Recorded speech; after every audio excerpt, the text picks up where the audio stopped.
bullshit is a common English expletive which may be shortened to the euphemism bull or the initialism BS.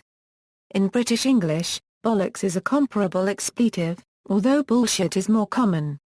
It is a slang profanity term meaning nonsense, especially in a rebuking response to communication or actions viewed as deceiving, misleading, disingenuous, or false. As with many expletives, the term can be used as an interjection or as many other parts of speech, and can carry a wide variety of meanings. It can be used either as a noun or as a verb.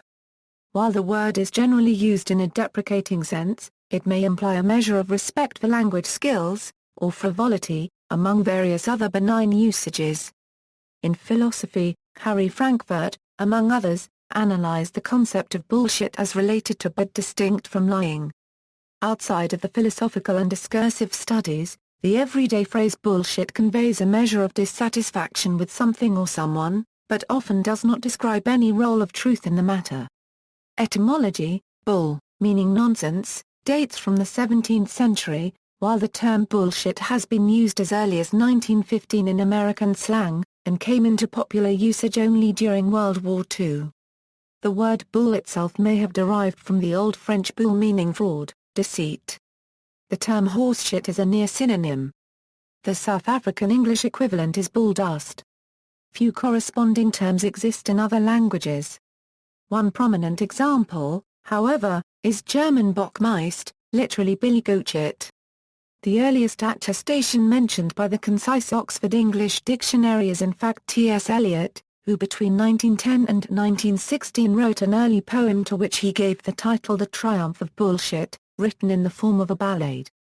The word bullshit does not appear in the text of the poem, and Eliot himself never published the poem. As to earlier etymology, the Oxford English Dictionary cites bull with the meaning trivial, insincere, and truthful talk or writing, nonsense.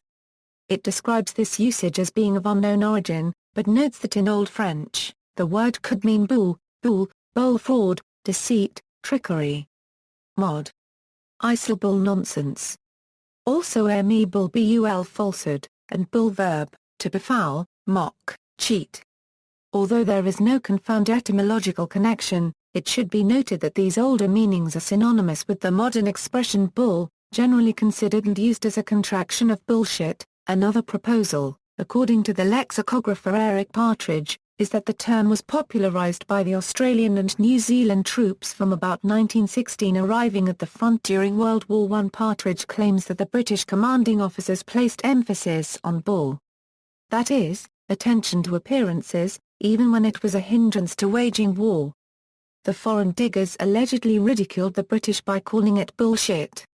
In the philosophy of truth and rhetoric, assertions of fact, bullshit is commonly used to describe statements made by people more concerned with the response of the audience than in truth and accuracy, such as goal-oriented statements made in the field of politics or advertising.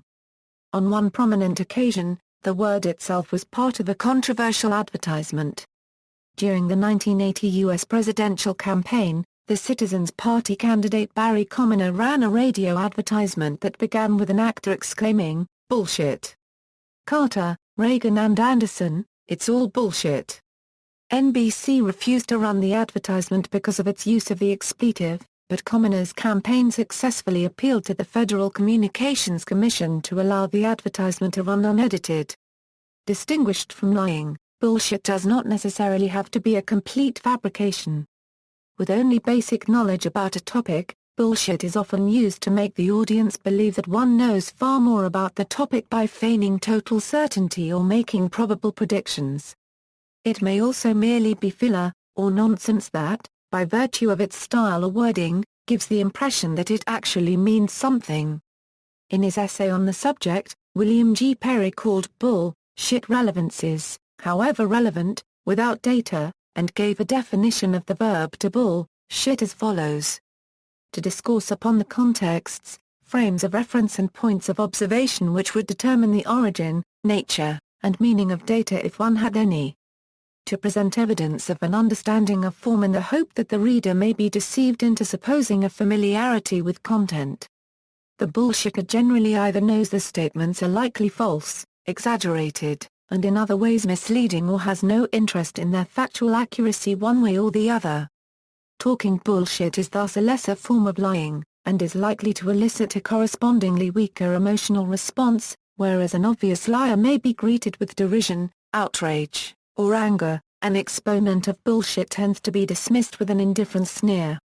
Harry Frankfurt's concept. In his essay on bullshit, philosopher Harry Frankfurt of Princeton University characterizes bullshit as a form of falsehood distinct from lying.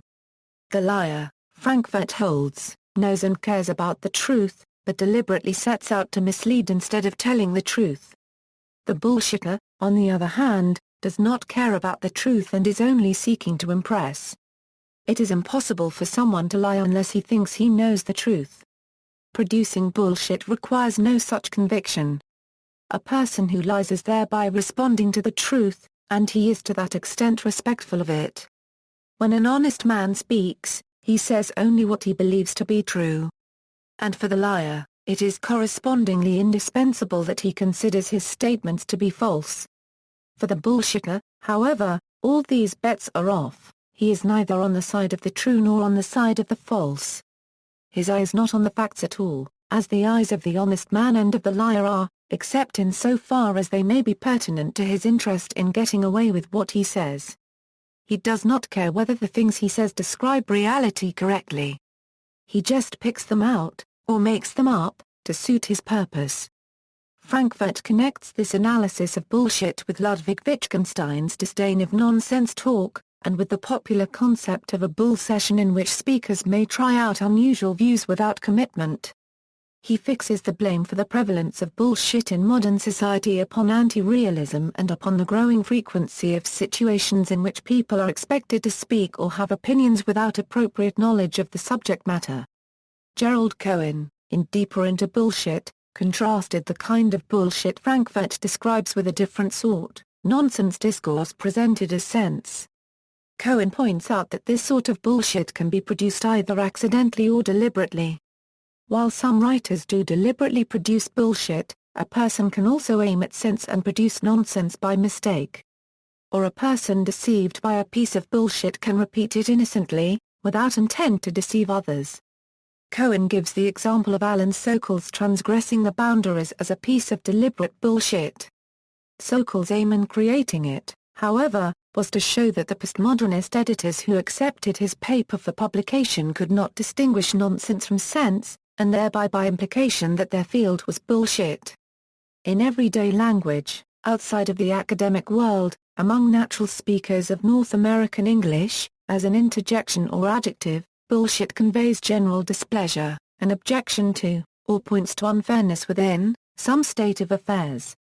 This colloquial usage of bullshit, which began in this 20th century, does not assign a truth score to another's discourse.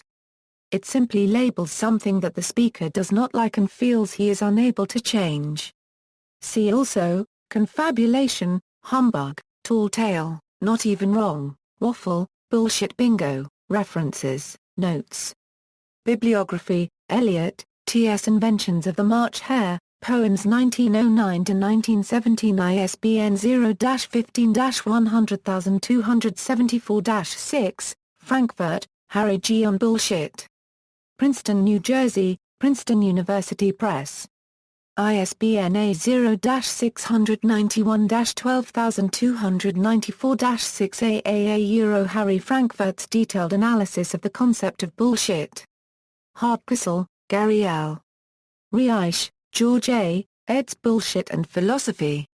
Chicago, Open Court. ISBN A0-8126-9611-5. Holt, Jim, Say Anything, one of his critic-at-large essays from The New Yorker. Penny, Laura. Your Call is Important to Us, The Truth About Bullshit. Random House. ISBN A1-4000-8103-3 Halifax Academic Laura Penny's study of the phenomenon of bullshit and its impact on modern society. Wien Altner, see Public Doublespeak, Every Little Movement Has a Meaning All of Its Own. College English, Volume 37, No. 1, pp. A54 €61.